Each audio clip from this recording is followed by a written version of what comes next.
Thank you. My name is Erica Tucker, and I'm a student in the MIAS program, as Larry mentioned, and I'm here today to talk to you a little bit about my thesis. All right, so my research explores media complicity in the oppression of Indigenous people in the United States, and it's centered around an event known as the Long Walk of the Navajo.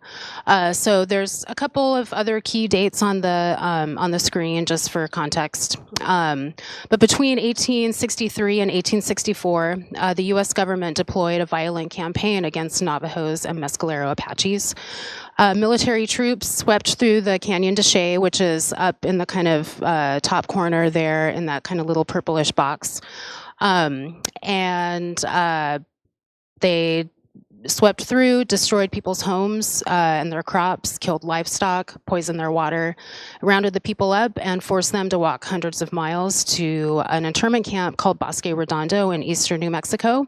The map here shows one of the routes taken. There were others, but this gives you an idea of kind of where it was.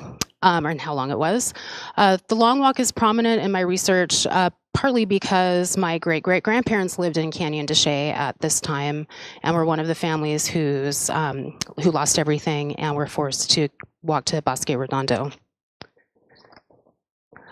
So my research asks how the media influences discourse and how discursive processes influence political rhetoric and action, and also how those processes are internalized and realized across generations of people. My thesis consists of two main parts. I'm going to focus more on one.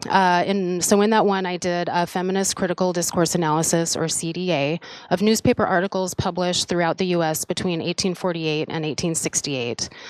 So CDA involves a close textual analysis of language use and social interaction in order to examine power relations between groups of people. Feminist CDA extends this work by closely examining gendered power structures and discourse. So I did a close textual analysis first, and then I looked at that data for larger themes that speak to power structures and social and political practice. All right, so four main themes emerged. They're on the screen here. There's not time to go into detail about all of them individually, but overall, there was a gradual shift in the rhetoric from use of sort of violent, savage Indian type tropes to maybe they're semi-civilized, to maybe they could actually be saved through re-education. This shift coincides with a larger shift in the government's approach to the so-called Indian problem, from outright extermination to assimilation, which is just another form of extermination. But the gist of it is that the news used racial stereotypes and other tropes to justify the theft of land and to argue about the proper use of land. That is, that the land should be productive and that resources on and in the land should be exploited for capital. And also how Indigenous people just didn't fit into that plan. These ideas come directly out of Christian dominionist ideology, capitalism, and the discovery doctrine. I forgot the capitalism bubble, sorry. So the exploitation of natural resources wasn't only a source of wealth, but was also, they argued, morally just and right. As was the removal of Indigenous people from the land because they were seen as an impediment to the accumulation of wealth. So in the news, the Indigenous, or oftentimes, in a lot of these articles that kind of, discuss this narrative, the Indigenous people living there weren't even mentioned at all. So by glorifying the riches of the land, but not acknowledging the people there, effectively makes them invisible. So taken together, all of the themes clearly demonstrate settler colonialism in action. Very, very briefly, settler colonialism is about land. It's about the appropriation of land and the displacement of Indigenous people and the destruction of Indigenous cultures. It's also not just a single event in the past, but it's a process that's ongoing. Erasing and forgetting Indigenous people is critical to this process. So, you can see some evidence of settler colonialism in the newspaper articles that I analyzed, and that, like I mentioned a minute ago, makes up part of my research, but not all of it. I also am putting together, putting together a family archive to demonstrate the legacy of settler colonialism on my family. So the theft and exploitation of land is a tool of colonization and a form of control over indigenous bodies. And my family is a product of this process. This is important because things aren't so very different today. The discovery doctrine is still fundamental in American Indian law. Racial stereotypes are still prevalent in mass media. Open racism and violence is still prevalent in real life. Like, for example, in the town in New Mexico where my mom grew up and that she moved away from as soon as she could. My family history demonstrates, actually both parts of my research, not just the family history, the analysis as well, demonstrates that what happened in the past isn't left in the past. The long walk for us still lives on in the descendants of the people who experienced it. Thank you.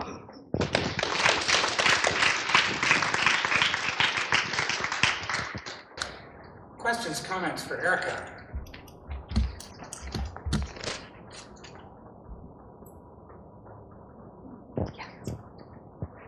Can you talk about some of the materials you're using for the family archive? For the family archive? Yeah, so the question is if I can talk about some of the stuff that I'm using for my family archive.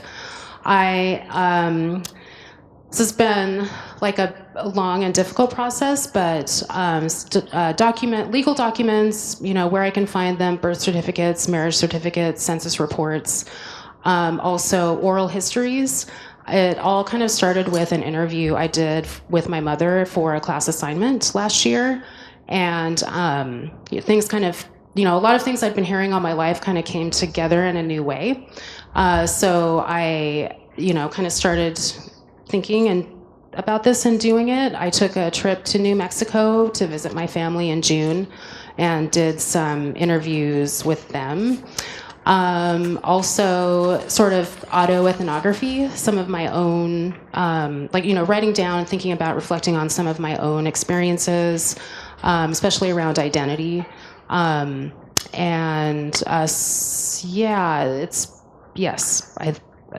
That's what I've got so far. It's still a work in progress. Other questions, comments for Erica? Yes.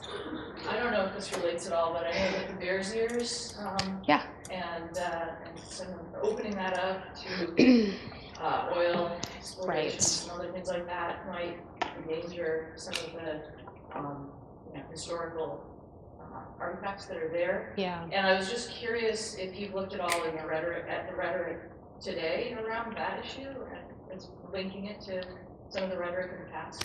Yeah, so the question is about the Bears Ears. It's a national monument in Utah, southern Utah, and used to be anyway, it's a contentious piece of land. It's resource rich, but Navajo ancestral land.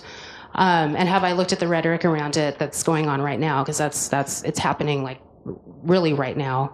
And I have, not a whole lot, because I've been sort of embroiled in my own thesis. But I have looked at it a bit. And I mean, honestly, I've looked mostly at the writing about it that's coming from indigenous media. So, I have, I guess, I don't want to say a biased experience with it at this point, but, definitely reading a lot about their perspectives as opposed to, what mainstream media is saying about it. So with that, I don't want to shut down conversation about Erica's talk in particular, but I'd like to have our next speaker come up, and then we will have some time for a general discussion.